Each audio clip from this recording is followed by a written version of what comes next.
एक और सुहाना दिन। बिंदिया चिड़िया और उसके दोस्त खाना ढूंढने के लिए निकलने ही वाले होते हैं कि अचानक बारिश का मौसम हो जाता है। ये सब देख सभी उदास हो जाते हैं। इसके बाद बिंदिया चिड़िया बोलती है, अरे यार, अब तो बारिश शुरू हो गई। अब हम कैसे जाएंगे? कोई बात नहीं बिंदिया, हम लोग बारिश बंद होने तक का इंतजार करते हैं। अरे नहीं, मुझे बहुत भूख लग रही है। हम सब एक काम करते हैं, पास वाले मैदान में चले जाते हैं, वहाँ से जल्दी खाना लेकर वापस आ जाएंगे। देखो बिंदिया, ये आइडिया अच्छा नहीं रहेगा। अच्छा यही है कि हम बारिश रुकने तक का इंतजार करते हैं। अगर हमारे पंख भीग गए तो हम ज्यादा दूर तक उड़ नहीं पाएंगे। तभी तो मैं बोल रही हूँ मिट्ठू कि सब पास वाले मैदान में ही चले जाते हैं ताकि ज्यादा समय ना लगे। ठीक है बिंदिया, जैसी तुम्हारी मर्जी, बस हम सबको ध्यान से उड़ना होगा। इसके बाद सभी खाना ढूंढने के लिए निकल जाते हैं। आधे रास्ते पहुंचने पर उन सभी के पंख तेज बारिश की वजह से गीले होने लगते हैं और उन्हें उड़ने में दिक्कत आना शुरू हो जाता है। और फिर अचानक तेज हवाएं चलने लगती है, जिसकी चपेट में आकर बिंदिया चिड़िया अपना संतुलन खो देती है और सीधे नदी में जा गिरती है। भोला कौवा और मिट्ठू तोता बिंदिया को बचाने की कोशिश करते हैं, लेकिन नदी के बहाव की वजह से वो कुछ नहीं कर पाते और फिर बिंदिया नदी में बह जाती है। कुछ देर बाद बारिश रुक जाती है। फिर भोला कौवा और मिट्ठू तोता एक बार फिर से बिंदिया चिड़िया की तलाश में निकल जाते हैं, लेकिन बिंदिया का कोई पता नहीं चलता। इसके बाद दोनों को बिंदिया की बहुत चिंता होने लगती है। फिर भोला कौवा बोलता है, मैंने बिंदिया को मना किया था कि बारिश रुकने के बाद ही खाना ढूंढने चलेंगे, और अब देखो उसकी लापरवाही का नतीजा। पता नहीं कहाँ चली गई नदी में बहकर। भोला, अब मुझे बहुत चिंता होने लगी है। काश हम सबने उसे रोक लिया होता। इतना ढूंढने के बाद भी वो नहीं मिल रही। लेकिन अब हम क्या करें, मुझे कुछ समझ नहीं आ रहा। भोला, हम लालू चील के पास चले क्या? हो सकता है कि वो हमारी मदद कर दे। हाँ ठीक है मिट्ठू, वो जरूर कुछ ना कुछ रास्ता निकाल ही लेगी। इसके बाद भोला कौवा और मिट्ठू तोता लालू चील के पास जाने के लिए निकल जाते हैं। वहाँ दूसरी तरफ बिंदिया चिड़िया नदी में बहकर बहुत दूर आ जाती है। फिर कुछ देर बाद बिंदिया जब थोड़ा ठीक महसूस करती है तो वो बोलती है, अरे ये मैं नदी में बहकर कहाँ आ गई हूँ? जंगल के इस कोने को तो मैंने कभी नहीं देखा। तभी अचानक बिंदिया चिड़िया को कुछ सुनाई देता है। पीछे पलटकर देखने पर वो घबरा जाती है। अरे बाप रे, ये क्या है? सांप को देख बिंदिया चिड़िया को कुछ ठीक नहीं लगता। इसके बाद बिंदिया चिड़िया वहाँ से भाग खड़ी होती है। कुछ देर तक बिंदिया चिड़िया इलाके का मुआयना करती है, लेकिन उसे कुछ समझ ही नहीं आ रहा होता।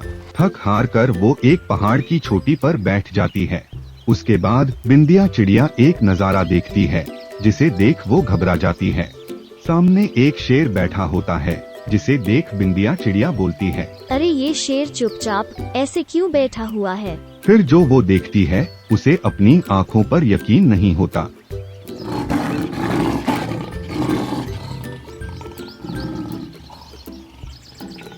ये सब देख बिंदिया चिड़िया घबरा जाती है और वहाँ से भागकर नदी किनारे पानी पीने चली जाती है।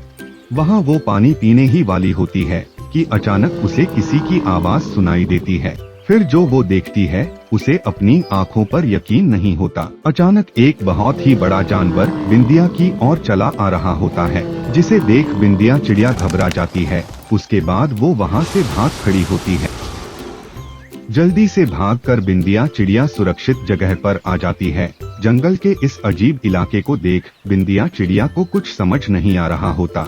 अरे मैं कहाँ पर हूँ और ये इलाका कौन सा है? इस इलाके में तो सब एक दूसरे को खाने के चक्कर में है। बिंदिया चिड़िया सोच में पड़ी होती है कि अचानक उसे पीछे से किसी की आवाज़ सुनाई देती है। तुम इस वक्त जंगल के सबसे खूंखार इलाके में हो और इस जंगल का नाम खूनी जंगल है। पीछे पलटकर देखने पर बिंदिया चिड़िया को एक कछुआ दिखता है। उसके बाद बिंदिया चिड़िया उससे बोलती है, अरे आप कौन है? आप यही रहते हैं क्या? हाँ मैं यही रहता हूँ और मेरा नाम श्यामा है, लेकिन अभी सवाल जवाब करने का समय नहीं है। तुम जल्दी मेरे साथ चलो, बाकी बातें हम घर पर करेंगे। उसके बाद बिंदिया चिड़िया श्यामा कछुए के साथ चली जाती है। वहाँ दूसरी तरफ भोला कौवा और मिट्ठू तोता लालू चील को सब बताते हैं कि किस तरह वो सभी बारिश होने के बाद भी खाना ढूंढने के लिए गए और फिर किस तरह बिंदिया नदी में बह गई।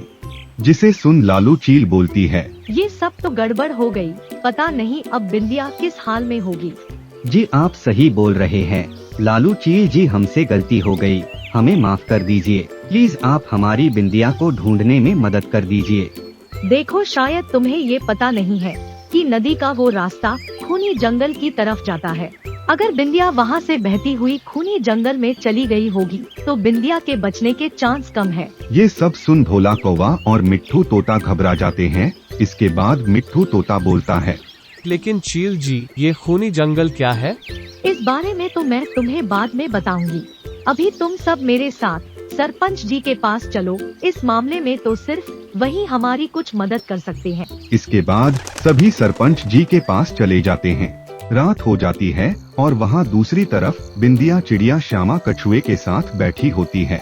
फिर वो श्यामा कछुए को सब बताती है कि किस तरह नदी में बहकर वो यहाँ पर आई है। श्यामा कछुआ भी सारी बात समझ जाता है। श्यामा के घर पर 2 खरगोश भी होते हैं, जिन्हें देख बिंदिया चिड़िया बोलती है, श्यामा जी, क्या ये छोटे छोटे खरगोश आपके साथ ही रहते हैं? हाँ बिंदिया, दरअसल इनकी माँ और मैं अच्छे दोस्त थे। एक दिन लाली खाना ढूंढने जंगल में गई, तब से वो वापस ही नहीं आई। तब से मैं ही इनकी देखभाल करता हूँ। अच्छा, सुनकर बुरा लगा। वैसे श्यामा जी, आप तो जंगली जानवरों में से नहीं है, तो आप यहाँ इन सब के बीच क्या कर रहे हैं? बिंदिया, मैं यहाँ अपनी मर्जी से नहीं हूँ। दरअसल मैं भी उसी नदी का शिकार हुआ जिसका शिकार तुम हुई हो। मैं भी आज से 5 साल पहले नदी में तैरते हुए गलती से अपने इलाके से निकलकर इस इलाके में आ गया और तब से मैं यही फंस कर रह गया। ये सब सुन बिंदिया चिड़िया सोच में पड़ जाती है। फिर वो श्यामा जी से पूछती है, तो इसका मतलब यहाँ से निकलने का कोई रास्ता नहीं है? नहीं बिंदिया, यहाँ से निकलने का कोई रास्ता नहीं है, क्योंकि यहाँ से निकलने के सिर्फ 2 रास्ते हैं। एक जंगल से होकर गुजरता है और दूसरा हवा में उड़कर। लेकिन दोनों ही खतरनाक है, क्योंकि यहाँ उड़ने वाले जानवर भी मौजूद है जो तुम्हें बीच रास्ते में ही दबोच लेंगे। यहाँ से बिना किसी मदद के नहीं निकला जा सकता। तो यहाँ पर क्या ऐसा कोई नहीं है जो कि हमारी सूचना सरपंच तक पहुँचा सके? नहीं बिंदिया, यहाँ सिर्फ हम दोनों हैं और ये खरगोश। और सरपंच जी तो कभी इस इलाके में आते भी नहीं है, तो हमारी मदद कौन करेगा? मैंने तो बहुत कोशिश की पर मैं नाकाम रहा और यहाँ से निकल नहीं पाया। तो इसका मतलब क्या मैं भी फंस गई हूँ? हाँ बिंदिया, अगर कोई तुम्हारी खोज में आया तो ठीक, नहीं तो समझो कि तुम भी यही फंस गई हो। क्या ऐसा कोई है जो कि तुम्हें ढूंढने के लिए आएगा? जी, मेरे 2 दोस्त हैं, वो मुझे जरूर बचाएंगे। अब तक तो वो सरपंच जी तक पहुँच गए होंगे। चलो अच्छा है, लेकिन क्या वो सच में तुम्हें इस खतरनाक जंगल में ढूंढने के लिए आएंगे? ऐसे जंगल में आना खतरे से खाली नहीं है। सारी बातें करने के बाद बिंदिया चिड़िया बहुत ही ज्यादा निराश हो जाती है और फिर कुछ देर बाद सोने चली जाती है।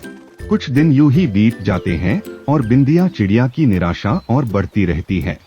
बीते कुछ दिनों में कोई भी उसे ढूंढने के लिए नहीं आया होता। बिंदिया की उदासी देख श्यामा कछुआ बोलता है, निराश मत होना बिंदिया, मैं जानता हूँ कि तुम उदास हो, लेकिन अब कर भी क्या सकते हैं। देखो ये बहुत ही खतरनाक जंगल है, तो सिर्फ इसलिए कोई तुम्हें बचाने नहीं आ रहा, इसमें किसी की कोई गलती नहीं है। जी श्यामा जी, मैं जानती हूँ, लेकिन मुझे अपने दोनों दोस्तों की बहुत याद आ रही है। हाँ वो तो होगा ही, लेकिन वक्त सारे जख्म भर देता है। अच्छा ये बताओ कि तुम्हारे दोस्तों का नाम क्या था?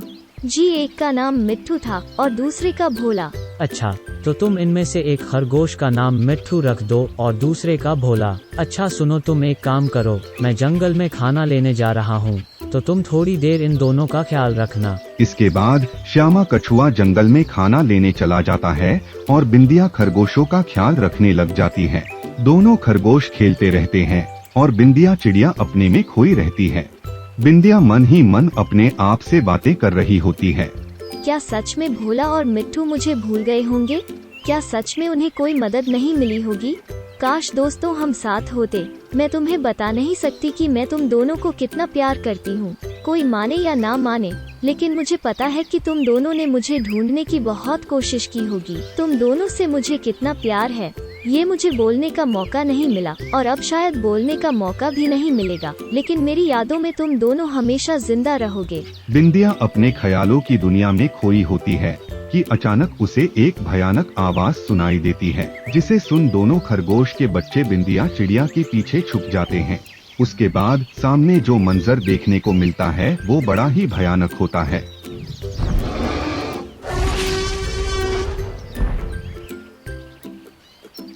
ये सब देख सभी घबरा जाते हैं। उसके बाद वो खतरनाक जानवर बिंदिया और खरगोशों की तरफ बढ़ने लगता है। अरे बाप रे, अब मैं क्या करूं? अगर मैं उड़ गई तो ये जानवर इन खरगोशों को खा लेगा और मैं ऐसा नहीं होने दूंगी। भले ही मेरी जान चली जाए, लेकिन मैं इन बच्चों को कुछ नहीं होने दूंगी। इसके बाद वो जानवर बिंदिया के पास आ जाता है और जैसे ही उसे खाने की कोशिश करता है कि अचानक एक आवाज पूरे जंगल में गूंज उठती है। ये आवाज किसी और की नहीं बल्कि सरपंच जी की होती है। ज्यादा हीरो बनने की जरूरत नहीं है। अगर मैंने एक आवाज भी लगाई ना तो ये पूरा खूनी जंगल तुम्हारे पीछे पड़ जाएगा और फिर तुम्हारी मौत तय है। तुम्हारी भलाई इसी में है कि यहाँ से दफा हो जा। पहले तो वो जानवर गुस्सा हो जाता है, फिर बाद में वहाँ से चला जाता है। सभी को देख बिंदिया चिड़िया बहुत खुश हो जाती है और फिर बोलती है, मुझे तो अपनी आँखों पर यकीन नहीं हो रहा। आप सब मेरे लिए यहाँ तक आ गए। मैंने कभी सोचा नहीं था कि आप सबको मैं फिर कभी देख पाऊंगी। बिंदिया धन्यवाद मुझे नहीं बल्कि भोला कौवा और मिट्ठू तोते का करो। वक्त रहते इन्होंने मुझे तुम्हारी सूचना दे दी। फिर हम सब बिना देर किए तुम्हें ढूंढने के लिए निकल गए। अच्छा, धन्यवाद मिट्ठू, भोला। लेकिन मुझे एक बात समझ नहीं आ रही कि आखिर आप सबने मुझे इस खूनी जंगल में कैसे ढूंढा?